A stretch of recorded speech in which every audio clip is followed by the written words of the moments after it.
Praise the Lord. വിശുദ്ധ വേദപുസ്തകത്തിലെ ചില വഴികളെക്കുറിച്ച് ഞാൻ സംസാരിക്കാൻ ആഗ്രഹിക്കുന്നു. അതിങ്ങനെയാണ്. യെരുശലേമിൽ നിന്ന് ഉള്ള ചില വഴികളുണ്ട്. ആ വഴികളെക്കുറിച്ച് കർത്താവ് യേശുക്രിസ്തു പറഞ്ഞിട്ടുണ്ട്, ചരിത്രത്തിലുണ്ട്. അതിലെ ഒരു വഴിയാണ് യെരുശലേമിൽ നിന്ന് ഡമസ്കോസിലേക്കുള്ള യാത്ര. ആ യാത്രക്കാരൻ്റെ പേര് ശൗൽ എന്നാണ്. ആ ശൗലാണ് പിന്നീട് പൗലോസായി മാറിയത്. ഈ വഴിക്ക് ഞാനൊരു പേരിടട്ടെ, രക്ഷയിലേക്കുള്ള വഴി. സഭയെ ഉപദ്രവിക്കുവാൻ മഹാപുരോഹിതൻ്റെ കയ്യിൽ നിന്ന് അധികാരപത്രം വാങ്ങി തൻ്റെ മൃഗത്തിൽ മറ്റ് ആളുകളോടൊത്ത് യാത്ര ചെയ്യുമ്പോൾ നട്ടുച്ച നേരത്ത് ദമസ്കോസിന് അടുത്തെത്തിയപ്പോൾ സൂര്യനെ കഴിയുന്ന പ്രകാശത്താൽ മിന്നി അവൻ താഴെ വീണു.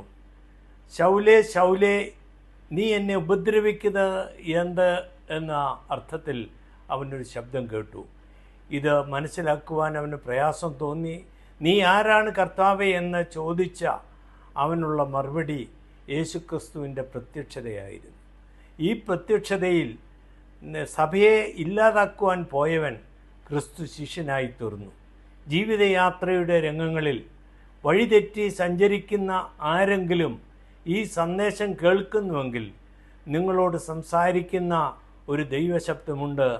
കർത്താവിനെക്കുറിച്ച് തന്നെയാണത്. നിങ്ങളുടെ പേര് വിളിച്ച് നിങ്ങളെ സന്ദർശിച്ചെന്ന് വരാം. നിങ്ങളോട് നിങ്ങളുടെ ഹൃദയത്തിൻ്റെ ഭാഷയിൽ നിങ്ങളോട് സംവാദിച്ചു എന്ന് വരാം. നിങ്ങൾ കർത്താവിന് വേണ്ടിയാണോ ജീവിക്കുന്നത്? നിങ്ങളുടെ സ്വന്തം ആഗ്രഹത്തിനനുസരിച്ച്, ഇച്ഛയ്ക്കനുസരിച്ച് സഞ്ചരിക്കുന്ന ആളാണോ? ഏതാളായാലും എൻ്റെ കർത്താവിന് നിങ്ങളെക്കുറിച്ച് ഉദ്ദേശമുണ്ട്. ഈ ലോകത്തിൽ ജീവിക്കുന്ന എല്ലാവരെയും പേര് ചൊല്ലി അറിയുന്ന ഒരു ദൈവത്തെയാണ് ഞാനിവിടെ പരിചയപ്പെടുത്തുന്നത്. നിങ്ങളുടെ രൂക്ഷമായ പ്രശ്നങ്ങൾ എന്തു തന്നെയായാലും നിങ്ങളെ അറിയുന്ന ഒരു ദൈവം, നിങ്ങളെ പേർ ചൊല്ലി വിളിക്കുന്ന ദൈവം, നിങ്ങൾ ദൈവഹിതത്തിനെതിരായി സഞ്ചരിക്കുന്ന ആളായാലും അല്ലെങ്കിലും അല്ല, നിങ്ങളൊരു നിസ്സംഗതയോടെ സഞ്ചരിക്കുന്ന ആണെങ്കിൽ പോലും നിങ്ങളുടെ അടുത്തേക്ക് ഇറങ്ങി വന്ന് മകനെ, മകളെ, നിങ്ങൾക്ക് എന്താണ് ആവശ്യമെന്ന് പറയുന്ന ഒരരുമനാഥനാണ് ഞാൻ ഈ പ്രസംഗിക്കുന്ന യേശുക്രിസ്തു.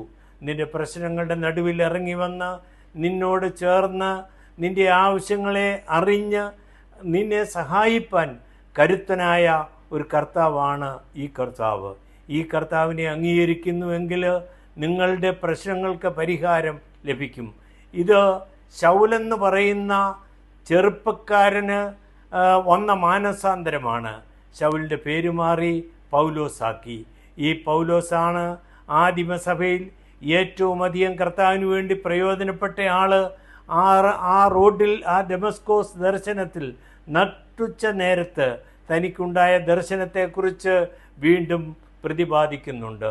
ഇന്ന് ഈ സമയത്ത് ഈ വചനം കേൾക്കുന്ന നിങ്ങളോട് എനിക്കുള്ള സന്ദേശം, നിങ്ങളുടെ ഏത് യാത്രയിലായാലും, നിങ്ങൾ കർത്താവിനെതിരായി ചിന്തിച്ച് യാത്ര ചെയ്യുന്നവനാകാം, നിങ്ങൾ നിങ്ങളുടെ സ്വന്തം യാത്ര ചെയ്യുന്നവനാകാം, നിങ്ങളെ ആരും കാണുന്നില്ലല്ലോ എന്ന് നിങ്ങൾ വിചാരിക്കുന്നവനാകാം.